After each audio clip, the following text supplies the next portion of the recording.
Hola gente, ¿qué tal? Bueno, en esta ocasión les traigo una vez más otra repasada a nuestra historia de la política de nuestro país antigua y les voy a hablar sobre lo que fue podría decirse casi el último gobierno conservador de la época de los decenios, ¿no es cierto? Hablo de José Joaquín Pérez Mascayano, este hombre que en realidad él era del Partido Nacional Molmarista, militar, por así decirlo, y, pero que le quedaba la cuota todavía el relieve de lo que era el conservadurismo, el periodo conservador, de una u otra forma pertenecía a esa coalición. De hecho, su gobierno, apenas inicia su gobierno, tiempito, tiempito después de iniciar su gobierno, se, se, se realiza la fusión liberal-conservadora, donde se fusiona, ¿no es cierto?, este Partido Conservador con los liberales, y eso fue lo que le dio después hincapié, la base. Están empezando a predominar de a poquitito los posteriores gobiernos liberales que iban a venir después, ¿cierto? Que después de Mascayano, que bueno, eso ya da quizás para otro video que hablaré seguramente de gobiernos liberales, no sé. Bueno, José Joaquín Pérez Mascayano, como decía, este hombre conservador, el último, casi, que sucedió a Manuel Montt, un hombre de 60 años que, a diferencia de los que venían atrás, de los tres que venían de Manuel Montt, Bulnes y Prieto, bueno, me falta hablar de Prieto Vial, no sé si el primer gobierno conservador, no sé si hablaré en un video, pero bueno. A diferencia, Mascayano, a diferencia de sus antecesores conservadores también, él era el primero en muchos años, 40, qué sé yo, que era un civil, no era militar, no venía del mundo militar. Todos los expresidentes habían sido militares y lucharon en las guerras de independencia, ¿no es cierto? Un sinfín de conflictos. José Mascayano, por primera vez, era un hombre civil, era un abogado que hizo su estudio en el Instituto Nacional. Recuerden que antes estudiaba ahí carreras, y posteriormente la Real Universidad de San Felipe, que fue la presidora de la Universidad de Chile, ¿no es cierto? El currículum anterior que tenía Mascayano antes de ser presidente, bueno, tuvo una larga trayectoria. Fue prácticamente, por así decirlo, de la casta de la época. Era un político viejo, de la vieja política, que llegó a ser presidente en casi su etapa cúlmine, por así decirlo. Él fue diputado por varias zonas, desde la época de Prieto, 1830, 1840. Partió siendo diputado por algunas zonas de Concepción, de lo que es la parte conocida de Biobío, Itata, Lonquimay, creo. Después subió un poco al Maule, a la zona de Curicó, fue diputado. Y terminó siendo diputado, pero senador por Santiago, la ciudad de Santiago. Y ahí fue presidente del Senado, incluso en el gobierno de Manuel Montt, antes de ser presidente. Y antes de Manuel Montt tuvo un cargo de gobierno, ministro del Interior y de Relaciones Exteriores en el gobierno de Manuel Bulnes. Bueno, ¿por qué él llega a la presidencia? Manuel Montt quería que lo sucediera Antonio Vara, su partner. El video anterior ya a leer el significado que fue Vara y Montt, histórico para Chile. Bueno, Antonio Vara se supone que tenía que seguir la línea de Manuel Montt, y Vara no quería, se negaba. Entonces ahí, digamos, como segundo hombre, tercer hombre, por trayectoria y todo, salía José Joaquín Pérez Mascayano. Entonces él finalmente lo eligen para ser presidente del Partido Nacional Bombarista y, ¿no es cierto?, obtuvo el cargo después de Manuel Montt. Bueno, su biografía familiar: él fue hijo de Santiago Pérez Salas, que había sido un exdiputado, y María de la Luz Mascayano Larraín. Eh, Él nació en el año de 1801, que, bueno, cuando fue todo el periodo de independencia chileno, él estaba muy chico, él era adolescente prácticamente, piensen, entre 1810 hasta el 1818. Estaba en el colegio, estaba estudiando seguramente. Se casó con Tránsito Flores y de la Cavadera, miren esos nombres antiguos, apoteósicos, ¿cómo se llama?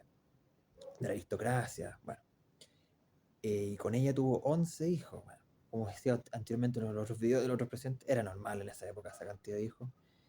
El, el 9 de abril del 1840, o sea, cuando está en la época de diputados. Bueno, su presidencia, empecemos con sus principales logros, cosas que hizo, obras, legados, cómo fue en qué se destacó su gobierno. Bueno, lo primero que quiero dejar en destacado, primero, así como los hilos contra unas cosas más relevantes, que él, la constitución estaba gobernando bajo la de 1833, ¿no es cierto? La famosa constitución del 73, y él, digamos, que reformula, por así decirlo, modifica el artículo 5, que respecta a la religión, y él deja plasmado como plena, eh, eh, digamos, derecho constitucional la libertad de culto. Por primera vez tenemos antecedentes de la libertad de culto en Chile, digamos, nuestro país, bajo esta medida que instauró Mascayano. Él era un hombre bien católico, era, como le decía, pertenecía cierta oleada conservadora del Partido Nacional, y un hombre de fe quería reafirmar eso y ejercer plena, digamos, libertad de conciencia, libertad de culto, de credo. Bueno, otra de las cosas que también realizó por ahí fue en relación a su población, a los estudios demográficos de los habitantes, el censo, el famoso censo que hizo bajo su gobierno, que arrojó poquititos, para pensarlo ahora, ¿verdad? Alrededor de 1.800.000 chilenos. Bueno, para esa época, un crecimiento más o menos normal, estable, pero esa era la cantidad de habitantes de Chile en esa época del 1860, por ahí, más o menos. Bueno, también cuando él estaba gobernando, ocurrió un hecho bastante triste, lamentable, horrible, que sacudió, entristeció a todo el país en ese entonces. De hecho, llegó hasta todo el mundo, resonó. eh, el incendio de la iglesia de Compañía de Jesús fue un incendio, pero fatal, que fue uno de los más grandes de la historia de Santiago y de la historia moderna prácticamente, digamos, en ese entonces. Se estaba celebrando el fin del mes de María y habían alrededor de 2.000 monjitas y feligreses que estaban agolpados afuera. Y esto fue en una iglesia que está más o menos a una cuadra de la Plaza Armas, la calle Compañía de Jesús. De hecho, por eso la calle Compañía es en honor a la iglesia que estuvo en ese entonces, la Compañía de Jesús. Y fue las causas, bueno, se supone que fueron unas velas que estaban prendidas con un manto, un lienzo, y que se decía que había parafina, eh, pero el hecho es que murieron muchas personas, fue horrible, todo el luto. A Mascayano le afectó como hombre de fe, y por eso, en base a eso, se crea, presionándolo por la gente pidiendo, aclamándolo, la compañía de bomberos de Santiago permanente. Ahí se crea por primera vez, bajo el acta, digamos, la dicta y la iniciativa también porque la gente lo estaba pidiendo, de Mascayano. En 1866, cuando casi estaba más o menos en la mitad de su gobierno, se establece un tratado limítrofe, perdón, limítrofe con Bolivia, digamos, para mantener un poco las relaciones que están mal. En la zona, bueno, Antofagasta, un poquito más arriba de Antofagasta, Pisagua, toda esa zona, quedó como zona de mutuo beneficio, por así decirlo, no era nadie. Pero, digamos, fue una medida parche, porque las relaciones igual siguieron mal, digamos, era para calmarlo un poco, pero siguieron tensas, y lógicamente años después iba a venir lo que pasó con la guerra del Pacífico, ya, los gobiernos liberales, bueno, eso ya para otra historia seguramente, quizás. Pero bueno, pues bueno, esa zona siempre hubo presencia chilena, trabajadores mineros, como le expliqué el otro día, pero igual se llevó una cierta tregua con Bolivia. Otro suceso histórico importante que ocurrió bajo el gobierno de Mascayano fue, fue un conflicto bélico, una guerra, la llamada Guerra Hispano-Sudamericana, que, bueno, como le dije anteriormente, hubo esa pequeña situación tensa que se se ilusionó entre comillas con Bolivia. Aquí al revés, aquí nos aliamos con Bolivia nosotros, y también junto a Perú y Ecuador, todo en coalición para enfrentar a los españoles que en una especie de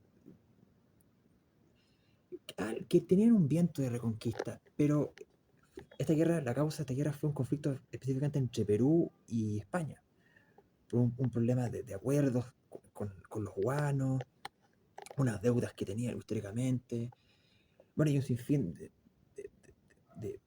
digamos, detalles que metía presión a España en ese entonces. La corona española que está al mando de José Miguel Pareja y Castro Méndez Núñez. Y por el lado, bueno, esos eran los comandantes de España.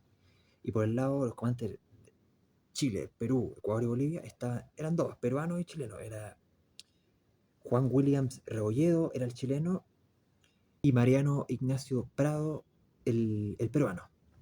Bueno, un conflicto que se desarrolló desde Guayaquil, digamos, en Ecuador, pero fuertemente un conflicto bien fuerte en Callao, en Puerto Peruano, y en Papúo, la famosa batalla de Papúo aquí en Chile. Bueno, también los españoles bombardearon Valparaíso, pero todo esto cesó rápido, se defendió rápido porque España no logró sus pretensiones de, digamos, de anexar con el tema de las deudas, y hay un sentimiento patriótico bien fuerte en todos los países ya que estaban formados, ya más de 30, 40 años formados, imagínense, sobre todo Chile, que está, digamos, de todos los países era como el más estable. Y Chile en esa guerra obtuvo la Covadonga, el barco español que podía servir para... Y también participó la Esmeralda, la famosa Esmeralda. Bueno, todo en ese entonces, en ese periodo, con este sentimiento americanista que tenía Chile, el pueblo chileno, protestaban en el gobierno de Pasquillano, o sea, no contra él, sino que le presionaban que, contra España. De hecho, le dirán los edificios de consulados, cosas así, de España los apedreaban. Y bueno, entonces, obviamente presionó y se formó esta línea defensiva, una asociación entre los cuatro países, Ecuador, Perú, Chile y Bolivia. Y desde lo que, como decía, de Ecuador hasta el Cabo de Horno, de todo lo que era Chile en ese entonces, ¿no es cierto? Pero bueno, no me voy a entrar más en la guerra porque me cambio de tema. Bueno, ese conflicto se estuvo bajo el gobierno de Mascayano. Bueno, también otro tema que fue bastante importante, destacable y relevante fue la ocupación de la Araucanía. O la pacificación de la Araucanía, también se dice, mejor dicho. Bueno, justamente inició con José Joaquín Pérez Mascayano, que al mando de digamos, el jefe de la avanzada, Cornelio Saavedra Rodríguez, manda a ocupar, introducirse, digamos, colonizar, extender el territorio chileno hacia el sur. Río Tolten, Río Mayeco, Biobío hacia el sur, todas las zonas que todavía había mucha presencia de mapuches, 2000, con huilches, varios grupos indígenas, pero no fue una cuestión que fue sangrienta, digamos, como dicen los genocida, etnocida, como lo cuenta la historia establecida, la izquierda, el relato.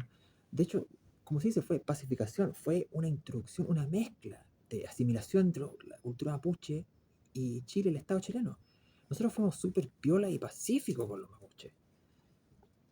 No fue tal como te dice la historia, digamos, como lo cuenta el relato zurdo, que no, que exterminamos. De hecho, por eso hasta el día de hoy, la mezcla indígena mapuche chilena, los ancestros, el mestizaje, todavía sigue estando más o menos presente. Si hubiese sido un genocidio, lo hubiesen arrasado, muerto, no habría ningún vestigio en el mestizaje, nada. Obviamente, ahora somos todos chilenos, ahora no existe el mapuche puro, todos somos chilenos, estamos todos mezclados. Así como llegaron los inmigrantes europeos también, lo mismo. No así como, por ejemplo, en Argentina, en la llamada, como dicen ellos, ¿cómo se llama? La campaña del desierto con General Roca, pero aniquiló a los mapuches en la Patagonia, que lo que hoy día es territorio argentino, lo aniquiló. Fue sanguinario. Eso fue que... Y los sur de Argentina reclaman por eso. El general Roca en Argentina es aclamado por la derecha argentina. Pero ahí sí que tiene un poquito más razón. Bueno, allá es debatible si el motivo o no, el proceso, pero bueno. Pero aquí en Chile fue súper pacífico la asimilación. Bueno, en el sur de Chile ya estaba colonizado por europeos, ya habían llegado los primeros inmigrantes alemanes con la Val de Manuel Montt y Manuel Bulnes, pero había que seguir incrustando lo que todavía faltaba del territorio de chileno hacia el sur, la extensión hacia el sur. Y ahí fue, como les decía, involucrándose y mezclándose la gente mapuche.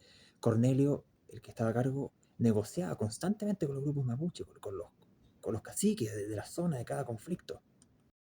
Bueno, históricamente en esa zona los mapuches siempre resistieron harto, pero tampoco con mucho, digamos, efervescencia y mucha aversión contraria de su bando contrario enemigo.